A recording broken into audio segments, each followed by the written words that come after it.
ഈ പ്രദേശത്തിനും ഈ കല്ലുകൾക്കുമൊക്കെ ഒരു കഥ പറയാനുണ്ട്.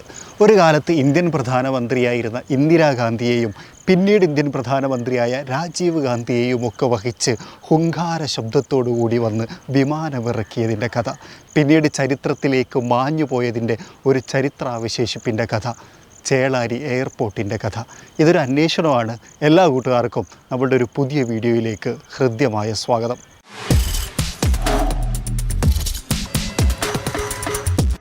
സാധാരണഗതിയിൽ രാത്രി മൊബൈൽ നോക്കി സ്പെൻഡ് ചെയ്യുന്ന സമയത്താണ് മാവൂർ എന്ന് പറയുന്ന ഗ്രൂപ്പിൽ പഴയ ചേളാരി എയർപോർട്ടിനെ കുറിച്ച് ഒരു ഇമേജ് കാണുന്നത്. എയർപോർട്ട് എന്ന എഴുതിയതിലെ തെറ്റ്, അങ്ങനെ ഒരു ബിൽഡിംഗ് ഉണ്ടായിരുന്നില്ല എന്നുള്ളതിൻ്റെ തെളിവായിരുന്നെങ്കിലും ഇതൊരു ഇമേജ് ആണ് എന്നുള്ള ധാരണയിൽ താഴെയുള്ള കമൻറ്റുകൾ വായിച്ചപ്പോഴാണ് ഞാൻ മനസ്സിലാക്കുന്നത് ഇങ്ങനെ ഒരു സംഭവം ഇവിടെ ഉണ്ടായിരുന്നു എന്നുള്ളത്. എന്നെ സംബന്ധിച്ചിടത്തോളം അതൊരു പുതിയ അറിവായിരുന്നു. പിറ്റേ ദിവസം രാവിലെ തന്നെ ഞാൻ ഇൻസ്റ്റാഗ്രാമിൽ ഒരു സ്റ്റോറി വെച്ചു, ചേളാരിയിലുള്ളവർ ബന്ധപ്പെടുക എന്നുള്ളതാണ്. അങ്ങനെയാണ് ഞങ്ങളുടെ സുഹൃത്തായിട്ടുള്ള അഭിരാഗിനെ ഞങ്ങൾ പരിചയപ്പെടുന്നത്. അഭിരാഗിൻ്റെ സഹായത്തോടു കൂടി ഞങ്ങൾ ചേളാരിയിൽ പോയി ചേളാരിയിലെ ഈ എയർ സ്ട്രിപ്പ് എവിടെയായിരുന്നു എന്നുള്ളത് കണ്ടെത്തി. അവിടുത്തെ നാട്ടുകാരോട് അന്വേഷിച്ചു. അവിടവുമായി ബന്ധപ്പെട്ട ധാരാളം ഡാറ്റകൾ ഞങ്ങൾ കളക്ട് ചെയ്തു. അങ്ങനെയാണ് ഞാൻ തിരിച്ചറിയുന്നത് ചേളാരിയിൽ അങ്ങനെ എയർപോർട്ട് ഉണ്ടായിരുന്നു എന്നുള്ളത്. ഈ ഒരു ഡാറ്റയുമായിട്ട് ഒരു വീഡിയോ ചെയ്താലോ എന്നുള്ളൊരു ആശയമാണ് ഇന്നിങ്ങനെ ഒരു വീഡിയോ ചെയ്യാൻ ഞാനും നമീറും ഇറങ്ങി തിരിച്ചത്. 1962 ബിർളയുടെ എഞ്ചിനീയർ ആയിരുന്ന ഒരു എഞ്ചിനീയർ ഈ പ്രദേശത്ത് വന്നിരുന്ന് ബാറ്ററിയുടെ സഹായത്തോടു കൂടി റേഡിയോ പോലെ ഒരു ഉപകരണം പ്രവർത്തിപ്പിച്ചു. അതിൽ നിന്ന് ചേളാരിക്കാർ അത്ഭുതത്തോടു കൂടി ഒരു നോട്ട് കേട്ടു, VT605 ചേളാരി കോളിംഗ് ഓവർ. ഇവിടെ ഇരുന്ന എഞ്ചിനീയർ തിരിച്ചു പറഞ്ഞു, ചേളാരി റിസീവിങ് യു. വീണ്ടും ശബ്ദം കേൾക്കുകയാണ്, VT605 റിക്വസ്റ്റിംഗ് ലാൻഡിംഗ് പെർമിഷൻ. തിരിച്ചദ്ദേഹം പറഞ്ഞു, ലാൻഡിംഗ് പെർമിഷൻ അക്സെപ്റ്റഡ്. തുടർന്ന് ഹുങ്കാര ശബ്ദത്തോടുകൂടി ബിർളയെയും വഹിച്ചുകൊണ്ട് ആദ്യമായൊരു വിമാനം ചേളാരിയിലെ ഈ ഡേർട്ട് സ്ട്രിപ്പിൽ ഇറങ്ങി. ഇവിടെ നിന്നാണ് മലപ്പുറം ജില്ലയിലെ ആദ്യ എയർപോർട്ടിൻ്റെ കഥ ആരംഭിക്കുന്നത്. അതായത് ചേളാരി ഡേർട്ട് സ്ട്രിപ്പിൻ്റെ കഥ. മാവൂർ ഗോളിയൂർ റയോൺസ് സ്ഥാപിക്കുന്ന സമയത്ത് ബിർള മുതലാളിമാർക്ക് വന്നു പോകുന്നതിൻ്റെ ആവശ്യത്തിന് വേണ്ടിയിട്ടാണ് ശരിക്കും ചേളാരിയിലെ എയർ സ്ട്രിപ്പ് സ്ഥാപിക്കുന്നത്. ഇതിനൊരു ഡേർട്ട് സ്ട്രിപ്പ് എന്നും വിശേഷിപ്പിക്കാറുണ്ട്. അന്ന് ബിർള ഗ്രൂപ്പിൻ്റെ തലവനായിരുന്ന കെ രാജനാണ് ഇങ്ങനെയൊരു എയർ സ്ട്രിപ്പ് സ്ഥാപിക്കുന്നതിന് നേതൃത്വം നൽകിയിരുന്നത്. ചേളാരിക്കാരനായിട്ടുള്ള PM ആലിക്കുട്ടി ഹാജിയിൽ നിന്ന് ഏക്കർ കണക്കിന് സ്ഥലം വാങ്ങിയിട്ട് 1.5 വർഷത്തെ കാലയളവ് കൊണ്ടാണ് ഈ ഒരു റൺവേ പൂർത്തീകരിച്ചത്. ബിർള ഗ്രൂപ്പിന് വേണ്ടി നിർമ്മിക്കപ്പെട്ടതാണെങ്കിലും തിരൂരങ്ങാടി യത്തീംഖാന സന്ദർശിക്കുന്നതിന് വേണ്ടിയിട്ട് ഇന്ത്യൻ പ്രധാനമന്ത്രിയായിരുന്ന ഇന്ദിരാഗാന്ധിയും കുടുംബവും വന്ന സമയത്ത്, പിന്നീട് രാജീവ് ഗാന്ധി പ്രധാനമന്ത്രിയായി വന്ന സമയത്തുമൊക്കെ ഈ ഒരു ചേളാരി എയർ സ്ട്രിപ്പിൽ വന്നിറങ്ങിയിട്ടുണ്ട്. സിംഗിൾ എഞ്ചിൻ വിമാനങ്ങളാണ് പൊതുവെ ഇവിടെ വന്നിറങ്ങിയിരുന്നത്. ഇത്തരം ഔദ്യോഗിക ആവശ്യങ്ങൾക്ക് പുറമെ ഹിന്ദു പത്രത്തിൻ്റെ വിതരണ ആവശ്യത്തിന് വേണ്ടിയിട്ടും ചേളാരി എയർ സ്ട്രിപ്പ് ഉപയോഗിച്ചിരുന്നു.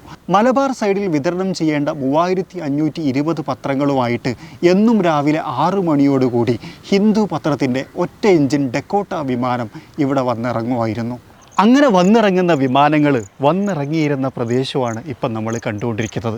ചരിത്രത്തിൻ്റെ ഭാഗമായതുകൊണ്ട് തന്നെ ഇപ്പം അങ്ങനെ ആരും അത് കാര്യമായിട്ട് സംരക്ഷിക്കാത്തത് കൊണ്ട് തന്നെ പല ഭാഗങ്ങളും ബിൽഡിങ്ങുകൾ കവർ ചെയ്തു. ഇതിൻ്റെ ചില ഭാഗങ്ങളിലാണ് IOC പ്ലാന്റ് നിലനിൽക്കുന്നത്.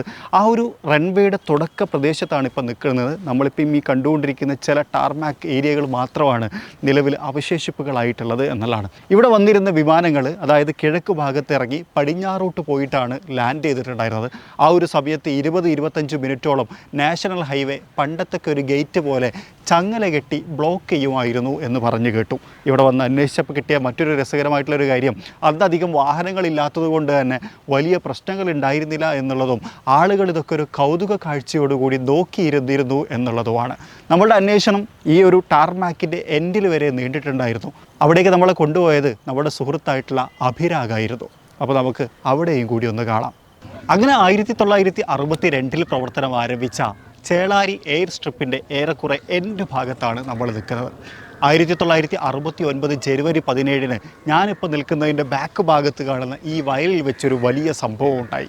അന്ന് 6:30 സാധാരണഗതിയിൽ വന്നിറങ്ങിയ C-47A VDTH എന്ന് പറയുന്ന ഹിന്ദു പത്രത്തിൻ്റെ ഉടമസ്ഥതയിലുള്ള ഡെക്കോട്ട വിമാനം ഈ വയലിലേക്ക് ഇടത് ചിറകും കുത്തി മറിഞ്ഞു വീണ് ഒരു അപകടമുണ്ടായി. മലപ്പുറം ജില്ലയിൽ നടന്ന വലിയൊരു വിമാന അപകടം കൂടിയായിരുന്നു അത്. സഹ പൈലറ്റായിരുന്ന റെഡ്ഡി സംഭവ സ്ഥലത്ത് തന്നെ വെച്ച് മരിക്കുകയും പൈലറ്റായിരുന്ന മെഹ്ത്ത എന്ന് പറയുന്ന മനുഷ്യൻ പിന്നീട് മരണപ്പെടുകയും ചെയ്തു എന്നുള്ളതാണ് കഥ. ആ ഒരു സമയത്ത് വെള്ളം ചോദിച്ച സമയത്ത് മെഹ്ത്തയ്ക്ക് ഇവിടുത്തെ ആളുകൾ പാല് കൊടുത്തതിൻ്റെ വലിയൊരു കഥയൊക്കെ ചരിത്രത്തിൽ നമുക്ക് വായിക്കാൻ കഴിഞ്ഞിട്ടുണ്ടായിരുന്നു എന്നുള്ളതാണ്.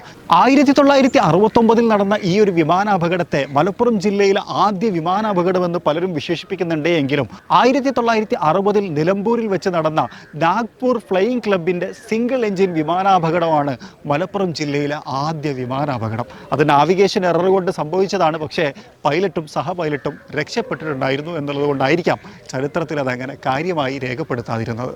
2 കിലോമീറ്റർ ദൂരം ഉണ്ടായിരുന്ന ഈ റൺവേയുടെ മറ്റൊരറ്റത്താണ് നമ്മൾ നിൽക്കുന്നത് എന്ന് പറഞ്ഞു. ഇവിടെ ഇപ്പോൾ റൺവേയുടെ അവശേഷിപ്പുകളായിട്ട് ഒരു ചെറിയ സാധനം മാത്രമേ ഉള്ളത്, ഞാൻ കാണിക്കാം. ഇപ്പോൾ ഇവിടെ ആളുകൾ കളിക്കാനൊക്കെ ഉപയോഗിക്കുന്ന ഒരു ഗ്രൗണ്ടാണ്. ഇതിൻ്റെ പ്രധാന ഭാഗവും സ്ഥിതി ചെയ്യുന്നത് ചേളാരിയിലെ IOC പ്ലാന്റിൻ്റെ അകത്താണ്, അതായത് IOC ബോട്ടിലിംഗ് പ്ലാന്റിൻ്റെ അകത്താണ് എന്നുള്ളതാണ്. അവിടെ രസകരമായിട്ടുള്ളൊരു കഥ എനിക്ക് പറയാനുണ്ട്. ഈ ഒരു ചരിത്ര അന്വേഷണത്തിൻ്റെ ഭാഗമായിട്ട് കഴിഞ്ഞ ഒരാഴ്ച ഞങ്ങൾ അവിടെ പോയിട്ടുണ്ടായിരുന്നു. ആ പോയ സമയത്ത് ഞാനും അഭിരാഗും കൂടിയാണ് പോയത്. ആ ഒരു സമയത്ത് അവിടുത്തെ സെക്യൂരിറ്റി ഗാർഡ് ഞങ്ങളോട് കാര്യങ്ങളൊക്കെ ചോദിച്ചു. ഞങ്ങൾ പറഞ്ഞു ഇങ്ങനെ ഒരു ആവശ്യത്തിന് വേണ്ടി അവിടുത്തെ പ്ലാന്റ് മാനേജറെ കാണാൻ വന്നതാണ് എന്ന് പറഞ്ഞു. ആ സമയത്ത് അദ്ദേഹം പറഞ്ഞു പ്ലാന്റ് മാനേജർ ഇപ്പം ഡ്യൂട്ടി കഴിഞ്ഞിട്ടുണ്ട്, നിങ്ങൾ നിങ്ങളുടെ നമ്പർ തരൂ, നാളെ അദ്ദേഹത്തെ വിളിപ്പിക്കാമെന്ന് പറഞ്ഞു. എൻ്റെ നമ്പറും ഡീറ്റെയിൽസും ഒക്കെ എഴുതിയെടുത്തതിന് ശേഷം ചോദിച്ചു എന്താണ് ആവശ്യമെന്ന് പറഞ്ഞപ്പോൾ ഞങ്ങൾ പറഞ്ഞു ഞാൻ ആദ്യം കോണ്ടൻറ് ക്രിയേറ്റർ എന്നാണ് പറഞ്ഞത്. പിന്നീട് ഞാനെപ്പോഴും യൂട്യൂബർ എന്ന് പറഞ്ഞ സമയത്ത് അവിടുത്തെ സെക്യൂരിറ്റിക്കാരൻ എൻ്റെ പേരും അഡ്രസ്സൊക്കെ വെട്ടിയിട്ട് പറഞ്ഞു ഇവിടെ അങ്ങനെ ഒരാളുകളെ കടത്തില്ല എന്നുള്ളതാണ്. നന്ദിയുണ്ട് സെക്യൂരിറ്റി സാർ, എല്ലാവരെയും ഒരുപോലെ കാണുന്നതിന്. 1969 അങ്ങനെ ഒരു വിമാനാപകടം ഉണ്ടായിട്ടുണ്ട് എന്നുണ്ടെങ്കിലും പിന്നീടും ഒരുപാട് കാലത്തേക്ക് ഇവിടെ വിമാനങ്ങൾ വന്നിറങ്ങിയിരുന്നു. ഏതുവരെ എന്ന് വെച്ച് കഴിഞ്ഞാൽ നിലവിലുള്ള കൊണ്ടോട്ടി എയർപോർട്ട് ഉണ്ടാവുന്നത് വരെ എന്ന് പറയാം. പിന്നീട് എപ്പോഴൊക്കെയോ ഈ ഒരു എയർ സ്ട്രിപ്പിനെ വിമാനത്താവളമാക്കി ഉയർത്തണമെന്ന് അധികാരികൾ ചിന്തിച്ചെങ്കിലും ഇന്ത്യൻ എയർലൈൻസിന് താല്പര്യമില്ലാത്തത് കൊണ്ടാണ് കൊണ്ടോട്ടി എയർപോർട്ട് ഉണ്ടായത് എന്നുള്ളതിൻ്റെ ഒരു കഥയും നമ്മൾ വായിച്ചിട്ടുണ്ട്.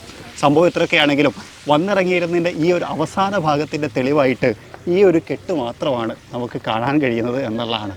ബാക്കിയെല്ലാം നമ്മൾ നേരത്തെ പറഞ്ഞ ചരിത്രത്തിൻ്റെ കൂടെ അവസാനിച്ചു പോയി എന്ന് പറയാം. ചേളാരി എയർ സ്ട്രിപ്പിൽ വന്നിറങ്ങിയിരുന്ന വിമാനങ്ങൾ വന്നു കഴിഞ്ഞ് ലാൻഡ് ചെയ്ത് കഴിഞ്ഞാൽ അതിന് ചുറ്റിലും കയറ് കെട്ടി അതിനകത്തേക്ക് ആരും പോവാതിരിക്കാനൊക്കെ നോക്കുമായിരുന്നു എന്നുള്ളതാണ് ചരിത്രം.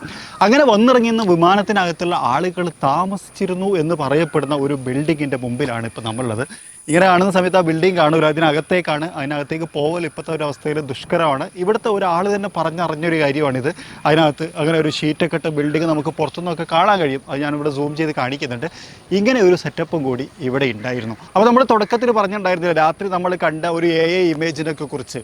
ആ ഒരു ഇമേജുകളൊക്കെ ഫേക്കാണ്. അങ്ങനെ ഒരു ബിൽഡിങ്ങോ അല്ലെങ്കിൽ അത്രയും സൗകര്യപ്രദമായിട്ടുള്ള ഒരു എയർപോർട്ടോ ഒന്നും തന്നെ ചേളാരിയിൽ ഉണ്ടായിരുന്നില്ല. നേരെ മറിച്ച് ഇവിടെ ഒരു എയർ സ്ട്രിപ്പ് ഉണ്ടായിരുന്നു. അതിനകത്ത് പ്രധാനമായും ഇറങ്ങിയിരുന്നത് ഹിന്ദു പത്രവുമായിട്ട് അവരുടെ ഡെക്കോട്ട വിമാനമായിരുന്നു. അതൊരിക്കൽ അപകടത്തിൽപ്പെട്ടു. പിന്നീട് വന്നുള്ളത് ബിർളയെയും വഹിച്ചുള്ള വിമാനങ്ങളാണ്. ബിർള ഗ്രൂപ്പിൻ്റെ മുതലാളിയായിട്ടുള്ള അദ്ദേഹം വന്നിറങ്ങിയപ്പോൾ അദ്ദേഹത്തെ കാണാൻ ആളുകൾ തിരക്ക് കൂട്ടിയതും പോലീസ് പിന്നീട് അവരെ കാലിക്കറ്റ് ഗസ്റ്റ് ഹൗസിലേക്ക് മാറ്റിയതുമൊക്കെ ചരിത്രത്തിൻ്റെ ഭാഗമായിരുന്നു എന്നുള്ളതാണ്. അങ്ങനെ ഒരു ദിവസം രാത്രി സോഷ്യൽ മീഡിയയിലെ സർഫിങ്ങിനിടയിൽ കണ്ട ഒരു ചെറിയ ചരിത്രത്തിന് പിന്നാലെ നമ്മൾ നടത്തിയ ഒരു അന്വേഷണമാണ് ഇത്ര നേരം ഞാൻ നിങ്ങളുമായിട്ട് പങ്കുവച്ചത്. കുറേ കാര്യങ്ങളൊക്കെ ഞാൻ ഓൺലൈനിൽ നിന്ന് കളക്ട് ചെയ്തതാണ്, കുറേയൊക്കെ ഇവിടെ വന്ന് മനസ്സിലാക്കിയതാണ്. എന്തായാലും നിങ്ങൾക്ക് ഇഷ്ടപ്പെട്ടിട്ടുണ്ടാവും വിചാരിക്കുന്നു. ഇതുപോലെ വീഡിയോകളൊക്കെ ചെയ്യണമെന്നാണ് നമുക്ക് ആഗ്രഹം. പക്ഷേ ഇതേപോലത്തെ ചരിത്രപ്രധാനമായിട്ടുള്ള സംഭവങ്ങളൊക്കെ കിട്ടിയാൽ നമുക്ക് ചെയ്യാമെന്നുള്ളതാണ്. ഈ ഒരു വീഡിയോയെ കുറിച്ച് നിങ്ങളുടെ അഭിപ്രായം ഒന്ന് കമൻറ്റ് ചെയ്യുക. അപ്പോൾ മറ്റൊരു വീഡിയോയിൽ മറ്റൊരു വിശേഷമായിട്ട് കാണാം. നമ്മൾ ഈ ഒരു വീഡിയോയുമായിട്ട് വന്ന സമയത്ത് ഇവിടുന്ന് സഹകരിച്ച ഒരുപാട് ആൾക്കാരുണ്ട്. ഇവിടുത്തെ നാട്ടുകാർ, അഭിരാഗ്, പിന്നെ അതുപോലെ തന്നെ ഇവിടെ ഒരുപാട് പ്രായമായിട്ടുള്ള ആൾക്കാർ, അവരുടെ പേരൊന്നും ഞാൻ ഓർത്ത് വെക്കുന്നില്ല. എല്ലാവർക്കും നന്ദി പറഞ്ഞുകൊണ്ട് ഈ ഒരു വീഡിയോ ഞാനിവിടെ അവസാനിപ്പിക്കുകയാണ്. മറ്റൊരു വീഡിയോയിൽ മറ്റൊരു വിശേഷമായിട്ട് കാണാം. അതുവരെ ചെറിയൊരു ബ്രേക്ക്.